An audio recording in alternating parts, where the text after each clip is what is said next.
4.5 வருஷம் ஆச்சு, 4.25 வருஷத்துக்கு மேல ஆகுது. இப்போ ஒவ்வொரு வீட்டு கதவையா தட்டி உங்கள் கனவுகளை சொல்லுங்கள், உங்கள் கனவுகளை சொல்லுங்கள், நாங்கள் அதை நிறைவேற்றி காட்டுறோம். இல்ல, ஸ்டாலின் சாருக்கு மக்கள் சார்பா ஒரு கேள்வி. மக்களுடைய கனவு என்னன்னு உங்களுக்கு தெரியுமா சார்? அது சரி, அவங்க என்ன நினைக்கிறாங்கன்னு உங்களுக்கு தெரியாது, அதுக்கப்புறம் எப்படி அவங்க கனவுகளை பத்தி உங்களுக்கு தெரியும்? மக்களோட கனவு என்னன்னு நான் சொல்லட்டுமா சார்?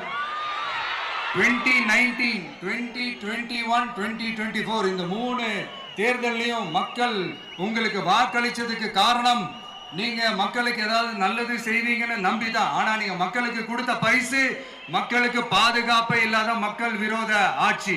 அந்த மக்கள் விரோத ஆட்சியை அகற்றிட்டு அந்த இடத்தில் தமிழக வெற்றி கழகத்தை ஆட்சி பீடத்தில் அமைக்கணும் அப்படின்றதுதான் மக்களுடைய ஒரே கனவு.